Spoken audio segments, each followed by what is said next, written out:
Salut YouTube! Alors si vous regardez la chaîne depuis un petit bout de temps, j'avais fait une vidéo où j'expliquais les micros avec lesquels je filmais ces vidéos. Ce sont les Synco A1G2 et depuis quelques temps, j'ai changé de micro pour un nouveau micro qui m'a un peu changé la vie et je vous propose de le présenter dans cette nouvelle vidéo. Allez, générique!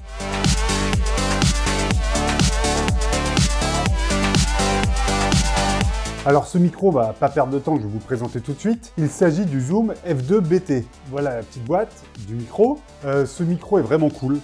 Je l'ai depuis quelques temps et il me sauve la vie. Qu'est-ce que ce micro-cravate a de différent par rapport aux autres? En fait, il ne s'agit pas vraiment d'un micro-cravate, mais il s'agit plus d'un enregistreur externe. Le son va être pris en dehors de la caméra. La force de ce Zoom F2 BT, c'est qu'il enregistre en 32 bits en virgule flottante. Alors, je suis pas un grand spécialiste du son, donc je vais pas vraiment rentrer dans les détails parce que je risque de dire pas mal de conneries, mais en gros, son spectre d'enregistrement est beaucoup plus large qu'un micro-cravate classique. Ce Zoom F2 BT propose une solution d'enregistrement qui est géniale. Un peu comme les caméras de vlog, c'est un micro run and gun. Vous allez l'allumer, vous avez appuyé sur Rec et hop, c'est parti. Il n'y a aucun réglage à faire dessus. On va regarder pendant l'unboxing, il n'y a aucun bouton pour faire des réglages dessus. Et donc, il prend un spectre tellement large que vous pouvez quasiment pas vous planter en prenant du son.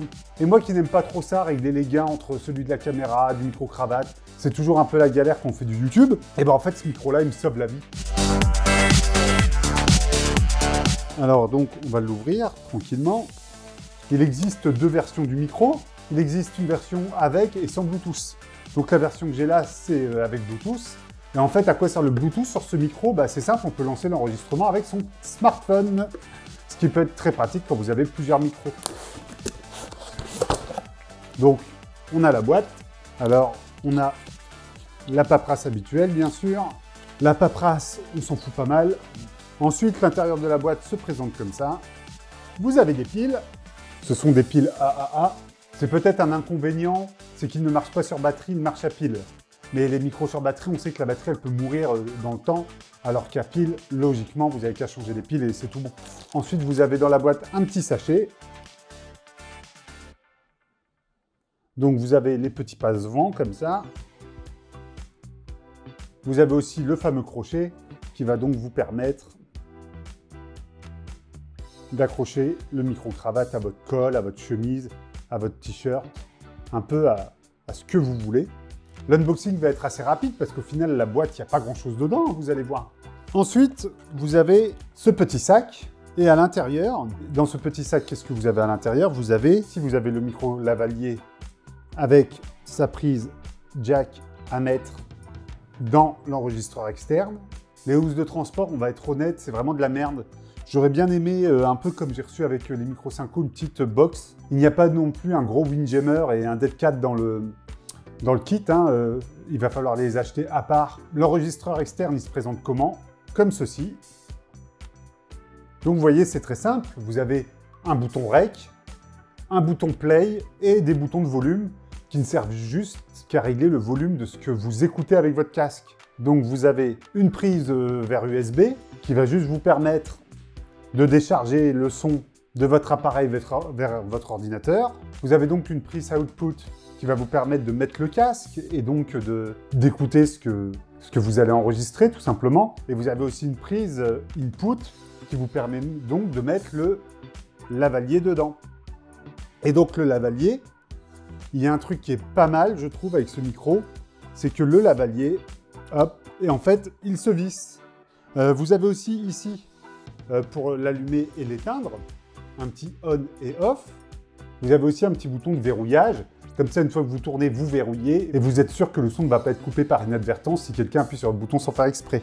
À savoir que le son est pris sur des cartes micro SD. Par contre, un truc qui est un peu con, on ne peut pas supprimer des médias directement avec le boîtier. Donc, si vous êtes en déplacement, baladez-vous avec un ordinateur portable pour pouvoir supprimer des médias. Et donc, vous n'avez qu'à appuyer ici sur le petit bouton rouge et hop, c'est parti, vous n'avez rien d'autre à faire. Et je trouve ça vraiment très très pratique. C'est facile. Donc, bien sûr, il va falloir synchroniser le son et l'image parce qu'on est sur un enregistreur externe. Mais moi, je préfère perdre 2 secondes à faire de la synchro dans les logiciels, surtout que maintenant ça se fait automatiquement, alors que galérer avec mes gains à l'enregistrement et perdre beaucoup plus de temps sur le tournage. Donc après, c'est vraiment un choix de votre part vers où vous voulez vous diriger en termes de son. Ensuite, comme je vous le disais, j'ai la version Bluetooth de ce micro-cravate. Et en fait, le Bluetooth, à quoi ça sert? Vous avez une application. Donc vous avez une petite application Zoom ici. Tac. Hop. Vous activez le Bluetooth. Vous voyez donc le niveau d'enregistrement qui rentre dans le micro. Et vous pouvez donc lancer ou couper l'enregistrement ici. Et le verrouiller ici. C'est plutôt pas mal, on peut tout faire à distance, donc vous allez pouvoir synchroniser n'importe quel micro si vous en avez plusieurs et lancer les enregistrements comme ça à distance. Si vous êtes en pleine interview par exemple, ou si vous êtes deux à discuter, je trouve ça très bien. Voilà pourquoi je me suis orienté vers la version Bluetooth. Ensuite, vous allez me demander, mais quid de la qualité du son, Jonathan? Mais quid de la qualité du son? Eh bien en fait, c'est très simple. Cette vidéo, depuis le début qu'on la tourne, je la tourne avec un autre zoom f2.BT qui est cette fois-ci blanc, qui est donc ici et qui est donc dans ma poche. Ça fait quelques vidéos que j'ai changé d'enregistreur. À partir de maintenant, vous entendez le son qu'on enregistre directement avec le micro. Je n'ai fait aucune modification. C'est le son qui sort. J'ai même pas corrigé les niveaux. Donc vous voyez un peu ce que ça donne. Si vous entendez un tout petit peu de souffle, c'est tout à fait normal, c'est parce que j'ai mon PC qui souffle derrière. Donc voilà un peu ce que ça donne, le son enregistré comme ça, à brut, avec le micro. Et moi derrière, je fais mes niveaux et je mets mon petit denoise, donc ça donne ce que vous êtes en train d'écouter. Et voilà, tout simplement. Donc voilà pour ce test du micro F2 Bluetooth de chez Zoom. J'espère que ça vous a plu. Au niveau du prix, on est aux alentours des 150 € pour ce micro. Je trouve que c'est quand même un bon rapport qualité-prix, parce qu'il est vraiment de qualité. Au niveau des défauts, je trouve que pour mettre la carte micro SD, pour l'enlever, c'est une vraie galère. La pince qui est ici, elle n'est pas non plus ultra solide, elle n'est pas en métal, elle est en plastique. Elle fait un peu jouer. Bon, après, si vous ne forcez pas dessus comme un sauvage, ça va très bien se passer. Et dernier petit défaut, mais qui n'en est pas vraiment un, c'est que ce crochet-là, donc ce crochet qui vous permet d'accrocher le micro à votre ceinture ou à votre poche, il est très résistant. Il va sans doute se faire avec le temps, mais au début, c'est assez surprenant parce qu'il faut un peu forcer pour le glisser sur une ceinture ou sur une poche. Mais comme je vous dis, c'est un défaut qui n'en est pas vraiment un parce qu'au moins, il tient le coup et il est solide. Donc voilà pour le petit unboxing et le petit test de ce micro. J'espère que la vidéo vous a plu. Si c'est le cas, n'hésitez pas à mettre un commentaire, un petit pouce bleu et surtout à vous abonner. Ça me fera super plaisir. Et moi, je vous donne rendez-vous la semaine prochaine pour une nouvelle vidéo. Et d'ici là, allez bien vous faire en filmer. Allez, ciao!